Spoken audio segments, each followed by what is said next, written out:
What is up, my people? It's a beautiful freaking day. Do you see the sun? So, you know what we're talking about today? We're talking about freaking narcissism, yo. So, this video, I hope it helps you to be able to identify if you are a narcissist yourself, if you're dating a narcissist, if your boss is one, if your best friend is one, I don't know, if your freaking parents are one, you know, it's gonna help you decipher either way. So, to start, the best way to tell if you are one is if you are looking in the mirror and nothing is looking back at you. Like, your reflection is not your own. You don't know who you are. You don't know who the person is that lashes out. You don't know who the person is that feels bad for themselves all the time. Like, you know, like, you just don't know.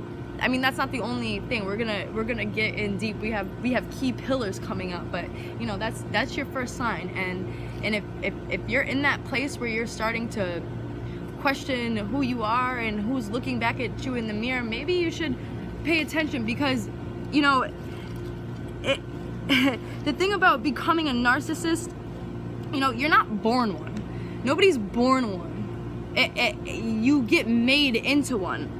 Okay, you gotta go over here. He's typing macaroni and cheese all over me. So you get made into one by, unfortunately, the conditions and the situations you were raised up in, right? So there's so many people out there in videos I have watched on people who say that, you know, like, narcissists are a lost cause and they shouldn't have babies and they shouldn't be in relationships. Well, you know what? F that and F them, because I believe in my heart everybody can change, you know, and it might take them their whole lives.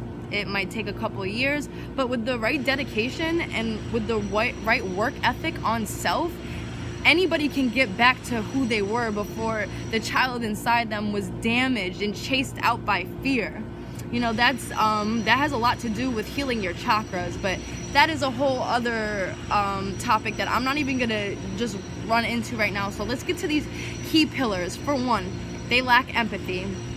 They can't see outside of their circumstance. They can't put themselves in the shoes of somebody else.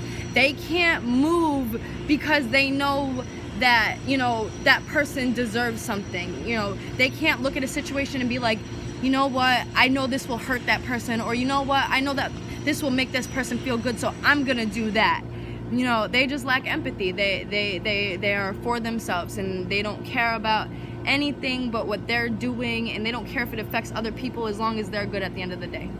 Second, they feel entitled, right? They have this entitlement that they feel like that the world owes them something, right? It's crazy, right? Like, the universe owes them something, when the universe is the one doing the work all day to make sure all of this happens so that you can even wake up the next day.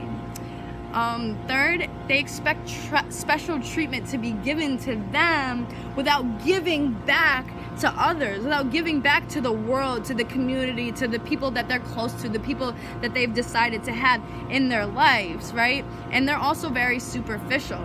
They're very superficial people. They care way too much about money, way too much about the designer that they're wearing, way too much about, like, proving to other people that they are, like, this hierarchy, like, top dog. They like to feel like they hover over everybody else. They don't understand the equality. They don't understand that everything is connected. And this is the biggest reason why they're disconnected from self, because they're disconnected from their third eye and their crown chakra. And the only way to be able to access those 2 points are accepting the fact that everything in this world is connected. But like I said, that's a whole other topic. You'll have to watch a different video for that. And lastly, they're over concerned with appearance of self and others. Now, these are those people that you'll be sitting with and they'll be pointing at random people they don't even know and be like, yo, look at that, they're just gross, they're just gross. Like, first of all, like, who are you to make an opinion that having red hair is gross, or that being out of ordinary is gross? No, that's just the way that they choose to be. And there's a part of you inside that's weird too, that would love to express yourself that way sometimes too, but because you're so concerned about your appearance and being like this perfect person to the world, you just don't do it. You stay in a box, right? And you lose yourself because of this, and you generally become this narcissist type person. I hate that word. I hate that word. I feel like I'm saying like the N-word over here. I don't know. Anyways, let me keep going. They do not regulate emotions well at all. They are so quick to get angry and to yell and to use force. You know, they get angry so quickly when they're not getting exactly what they want, and when people are not treating them exactly the way they want, or not allowing them to do exactly what they want. And it's crazy because in all reality, when you've reached the place as a narcissist, you're not even you. You're being controlled by a fear inside of yourself. So it's like you're mad because you're not getting exactly what you want, but is that even what you wanted in the first place? I don't know.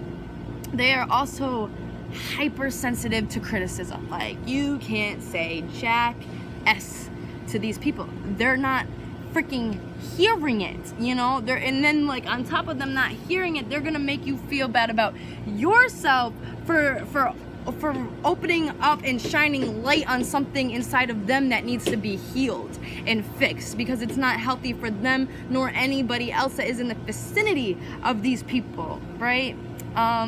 Sorry, I just have to check my notes. I want to make sure that I'm covering everything. They can give out, you know, like, this backlash so easily. They can talk down to people so easily, but as soon as it comes back at them, they can't handle it. They can't take the return shot. This is something like very important to look for if you feel that you're in a relationship with a narcissist, on a friendship level, a relationship level, whatever it may be. You want to look for gaslighting. Gaslighting is when they deny your reality, when they make you feel crazy to the point where you start to just go crazy because you're so convinced that you're freaking crazy. Listen, ladies, gentlemen, whatever, in between, you're not crazy. You're not crazy. So this is how it kind of goes down, right? So you'll explain something hurt you, right? And they'll deny your feelings. They'll be like, I didn't make you feel like that. But it's like, how are you telling me how you made me feel?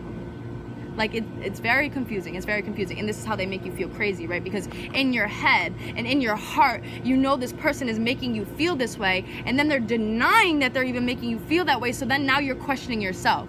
Like, am I the one who's wrong? Am I the one who's not acting correctly, right? And then you start to go a little crazy, and you start to look too deeply at things, and you start to make too many connections to things, and you start wondering why you're not good enough, and now you're like begging this person to be in your life because you don't think you're good enough. Bro, this is the whole freaking game. This is what they want to happen. They want you to feel like you have no other outlet besides them, right?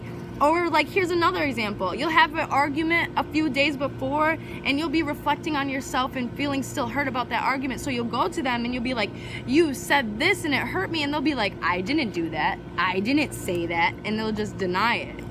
And, you know, that is very scary. That is a very scary thing. So what I'm going to explain to you lastly before I close this all up is that these people have intentions, and they have a set game and a set plan, and all of it is pre-planned out inside their head, you know? And you can tune into my next video that I will be dropping tomorrow about, how a narcissist is triggered and their thought process after an argument goes down, and why they go about doing things like giving the silent treatment. All of that will be explained in my video tomorrow. So if you would like to see it, you can check it out on my YouTube channel tomorrow, or if you want to wait till Monday, it will be on my Instagram channel. Thank you guys for stopping by.